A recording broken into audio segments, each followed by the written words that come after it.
Assalamualaikum warahmatullahi wabarakatuh. Kami, saya hormati Bapak Indra Pahala MSI selaku dosen pembimbing 1 dan juga Ibu Nur Hamalia Hasanah MFA selaku dosen pembimbing 2. Perkenalkan, nama saya Nisa Aulia Zara dengan NIM 17066228084. Pada kesempatan kali ini saya akan mempresentasikan seminar hasil skripsi saya yang berjudul Pengaruh Kebijakan Dividen, Transfer Pricing, Komisaris Independen, dan Profitabilitas terhadap agresivitas pajak. Latar belakang penelitian ini diawali dengan fenomena penurunan capaian target realisasi penerimaan pajak dari tahun 2022 sampai dengan 2025. Lalu adanya perkiraan kerugian yang dialami Indonesia sebesar 68,7 triliun setiap tahun dari praktik penghindaran pajak menurut Tax Justice Network. Lalu pada tahun 2026, DJP mengungkapkan adanya potensi kerugian sebesar 4 triliun per tahun dari sektor baja akibat penghindaran pajak, under-invoicing, dan penyimpangan impor. Adapun contoh kasus yang dari agresivitas pajak yaitu ada dua. Yang pertama, adanya dugaan penghindaran pajak dengan skema transfer pricing pada anak perusahaan PT Adaro Energi Indonesia Tbk di Singapura. Praktik ini diduga telah mengurangi pajak perusahaan di Indonesia sebesar 125 juta US dollar. Lalu yang kedua itu ada praktik penggelapan pajak yang dilakukan oleh Suwirlaut selaku tax manager di perusahaan Asian Agri Group. Dilakukan dengan cara menyusun dan menyampaikan SPT yang tidak akurat, mengakibatkan kerugian negara sebesar 1,26 triliun. Adapun masalah penelitian ini yaitu meski sudah terdapat regulasi yang ketat, praktik agresivitas pajak tetap terjadi, sehingga munculnya kesenjangan antara tujuan regulasi dan realita di lapangan. Agresivitas pajak mengurangi optimalisasi penerimaan negara sekaligus membawa risiko fiskal, sanksi, penurunan nilai, dan rusaknya reputasi perusahaan. Berdasarkan teori keagenan, asimetri informasi memberikan keleluasaan manajer mengambil keputusan strategi pajak yang tidak selalu sejalan dengan kepentingan pemegang saham maupun negara. Lalu ada inkonsistensi hasil penelitian terdahulu. Urgensi penelitian ini yaitu penelitian ini penting karena dapat memberikan bukti empiris mengenai faktor-faktor yang dapat memengaruhi agresivitas pajak, sehingga dapat memberikan manfaat kepada pihak-pihak terkait dalam pengambilan keputusan. Adapun pertanyaan penelitian ini adalah: 1. Apakah dividen policy berpengaruh terhadap agresivitas pajak? 2. Apakah transfer pricing berpengaruh terhadap agresivitas pajak? Yang ketiga, apakah komisaris independen berpengaruh terhadap agresivitas pajak? Yang keempat, apakah profitabilitas berpengaruh terhadap agresivitas pajak? Lalu tujuan penelitian ini yaitu menguji dan mengetahui pengaruh kebijakan dividen terhadap agresivitas pajak. Yang kedua, menguji dan mengetahui pengaruh transfer pricing terhadap agresivitas pajak. Yang ketiga, menguji dan mengetahui pengaruh komisaris independen terhadap agresivitas pajak. Yang keempat, menguji dan mengetahui pengaruh profitabilitas terhadap agresivitas pajak. Lalu adanya manfaat penelitian yaitu yang pertama, manfaat teoritis, yaitu memperkaya literatur, penambah pengetahuan, serta memberikan bukti empiris mengenai pengaruh dividen policy, transfer pricing, komisaris independen, dan profitabilitas terhadap agresivitas pajak. Lalu adapun manfaat bagi pemerintah yaitu diharapkan dapat membantu serta mendorong pemerintah untuk dapat memberikan kebijakan yang tepat untuk meminimalisir celah yang dapat menimbulkan praktik agresivitas pajak. Yang ketiga yaitu manfaat bagi perusahaan, yaitu digunakan sebagai bahan referensi untuk kebijakan atau pengambilan keputusan, serta untuk membantu perusahaan menghindari penghindaran pajak yang agresif dan meningkatkan kepatuhan terhadap peraturan perpajakan. Lalu manfaat bagi investor yaitu penelitian ini diharapkan dapat menambah pemahaman masyarakat terkait agresivitas pajak sehingga dapat menjadi salah satu pertimbangan dalam mengambil keputusan investasi pada suatu perusahaan. Lalu selanjutnya penelitian ini berlandaskan pada agensi teori yang dicetuskan oleh Jason dan McQueen pada tahun 1976. Teori ini menjelaskan adanya ketidaksetaraan kepentingan antara Prinsipal dalam hal ini pemegang saham dan juga agen yaitu manajemen perusahaan. Dan inti dari masalah keagenan ini adalah asimetri informasi. Ya, di mana manajemen memiliki informasi lebih lengkap sehingga berpotensi melakukan tindakan oportunistik termasuk agresivitas pajak.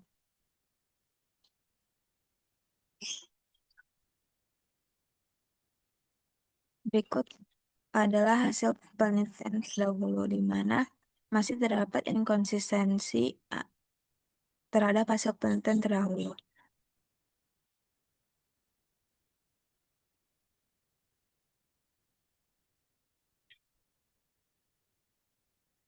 Selanjutnya itu ada pengembangan hipotesis, di mana hipotesis pertama itu dividen policy berpengaruh positif dan signifikan terhadap agresivitas pajak.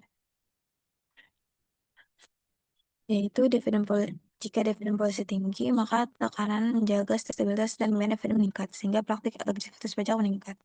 Lalu, hipotesis kedua itu transfer pricing berpengaruh positif dan signifikan terhadap agresivitas pajak, di mana transfer pricing yang tinggi, maka peluang pengalihan laba antar perusahaan berrelasi meningkat. Lalu, praktik agresivitas pajak juga akan meningkat. Untuk hipotesis ketiga, yaitu komisaris independen berpengaruh negatif dan signifikan terhadap agresivitas pajak, di mana jumlah komisaris independen tinggi, maka fungsi pengawasan terhadap manajemen meningkat, sehingga praktik agresivitas pajak akan menurun. Lalu hipotesis terakhir itu profitabilitas berpengaruh positif dan signifikan terhadap agresivitas pajak. Ya, ini ketika profitabilitas tinggi, maka beban pajak perusahaan akan meningkat. Lalu adanya dorongan melakukan agresivitas pajak juga akan meningkat. Berikut merupakan kerangka konseptual dari penelitian ini.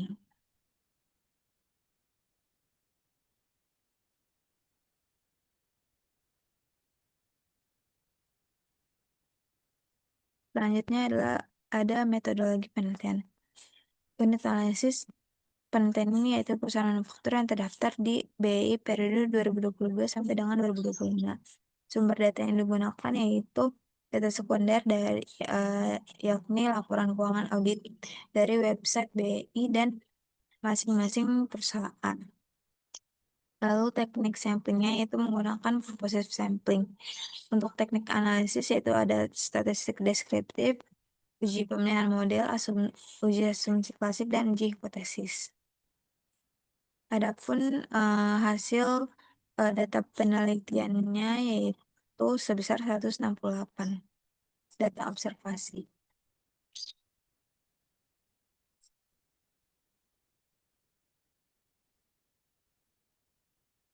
Baik, selanjutnya ada operasional variabel yang digunakan yaitu agresivitas pajak menggunakan book test difference. Lalu untuk dividend policy menggunakan dividend payout ratio, untuk transfer pricing menggunakan RPT sales. Lalu untuk komisaris independen diukur berdasarkan jumlah komisaris independen bagi total dewan komisaris. Lalu profitabilitas diukur menggunakan ROE.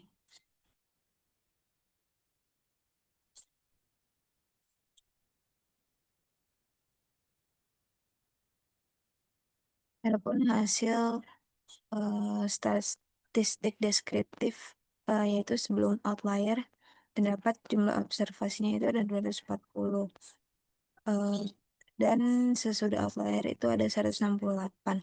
Jadi dilakukan outlier sebanyak 72 data observasi dari 18 perusahaan sampel. Untuk pemilihan selanjutnya ada pemilihan model regresi data panel. Untuk uji Chow, nilai cross section F-nya sebesar 0, maka kesimpulannya model yang cocok adalah fixed effect.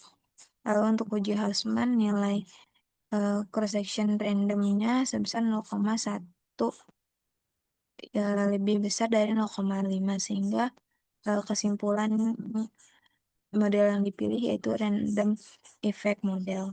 Untuk uji LM berdasarkan profitabilitas cross section Breus Pagan sebesar 0,000 sehingga kesimpulannya yaitu random effect model yang layak sehingga Berdasarkan hasil rangkaian uji pemilihan model, efek model ditetapkan sebagai model regresi data panel yang digunakan dalam penelitian ini.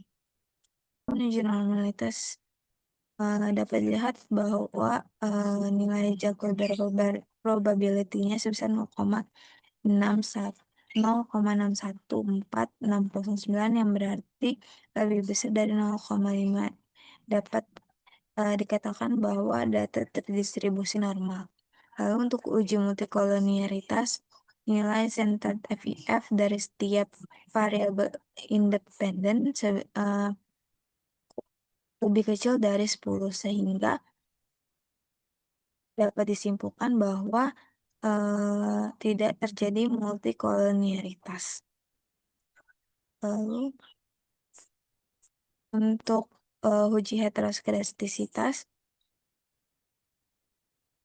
di mana nilai probabilitas untuk kebijakan dividen, komisaris, independen, dan profitabilitas lebih besar dari 0,5 sehingga 0,05 eh, data sehingga variabel tersebut terbebas dari heteroskedastisitas. Namun untuk transfer pricing sebesar nilai probabilitasnya sebesar 0,0158 yang mengindikasikan bahwa terjadi heteroskedastisitas. Lalu untuk uji autokorelasi nilai Darwin-Watson-nya sebesar 1,6221 lebih kecil dari DL-nya sebesar 1,699 sehingga terjadi autokorelasi. Namun teknik generalis least square ini dalam model RAM dapat mengatasi permasalahan autokorelasi dan mengurangi heteroskedastisitas menurut Gujarati dan Basuki. Selanjutnya ada persamaan analisis regresi data panel dan juga uji hipotesis, di mana Y sama dengan 0,000563 dikurang 0,010026 kebijakan dividen ditambah 0,000838 dikurang 0,005776 plus 0,064627 plus error. Lalu untuk uji statistik F, nilai probabilitas F statistik sebesar 0,000378 di bawah 0,05 sehingga model layak digunakan. Lalu uji koefisien determinasi sebesar dapat dilihat dari adjusted R square-nya yaitu 0,0948 yang berarti model ini menjelaskan 9,65% variasi agresivitas pajak. Untuk uji statistik T dapat dilihat bahwa nilai probabilitasnya lebih kecil dari 0,05. Ini menunjukkan signifikansi, namun arahnya itu negatif sehingga hipotesis ditolak. Lalu untuk nilai probabilitas transfer Bayesian sebesar 0,8 maka tidak signifikan, jadi tidak berpengaruh, maka hipotesisnya ditolak.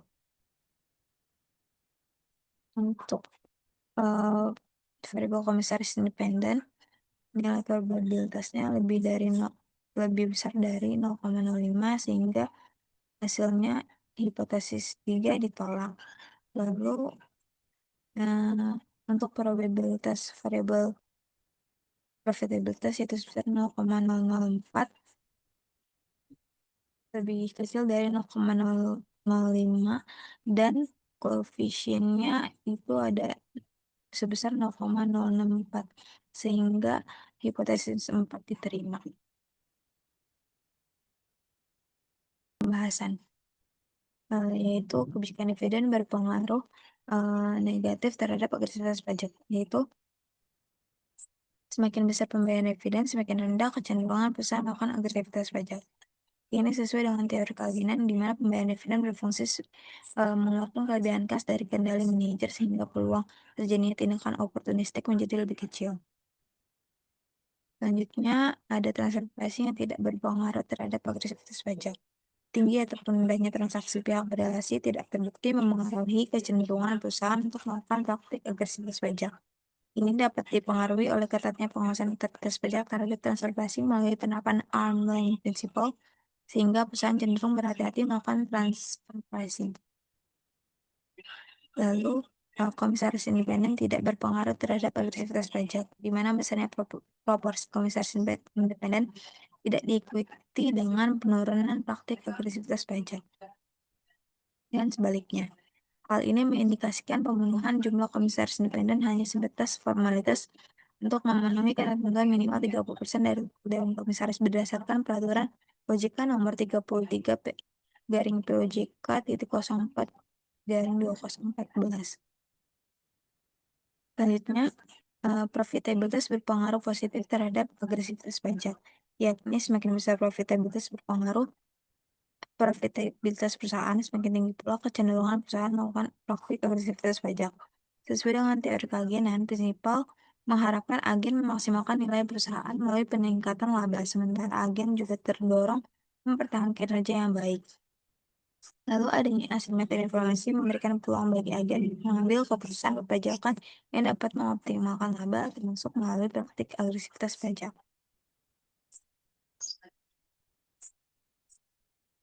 Selanjutnya, kesimpulan dari penelitian ini yaitu kebijakan dividen berpengaruh negatif dan signifikan terhadap agresivitas pajak.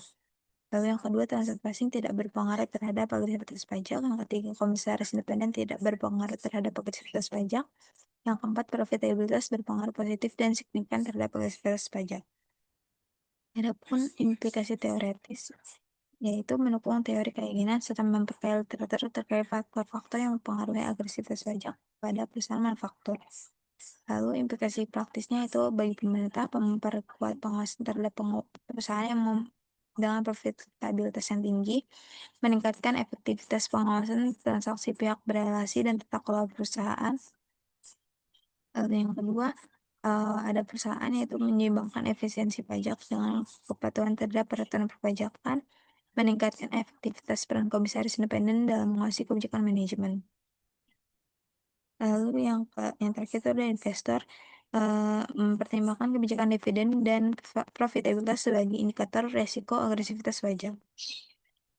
Dengan lalu menggunakan informasi tersebut sebagai bahan pertimbangan dalam pengambilan keputusan investasi.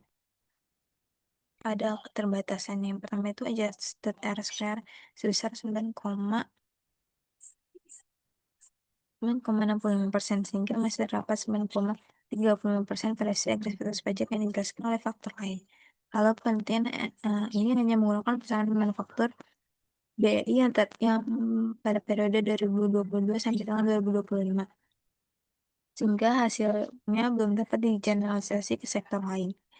Lalu yang ketiga itu proxy BTD memiliki keterbatasan karena dipengaruhi perbedaan aplikasi dan perpajakan, serta estimasi laba kena pajak menggunakan tarif pajak 22%. Lalu transfer pricing hanya diukur menggunakan RPT cells, sehingga belum mencerminkan seluruh bentuk transaksi pihak berrelasi. Rekomendasi penelitian ini yaitu menambahkan variabel yang berpotensi memengaruhi agresivitas pajak seperti likuiditas, leverage, capital intensity, dan inventory intensity. Lalu yang kedua, memperluas objek penelitian ke sektor lain seperti memperpanjang periode pengamatan dan juga menggunakan data yang lebih terbaru. Yang ketiga, menggunakan proxy agresivitas pajak yang lebih beragam seperti effective tax rate dan case effective tax rate. Yang keempat, menggunakan indikator transfer pricing seperti RPT purchase, RPT asset, dan juga RPT liabilities.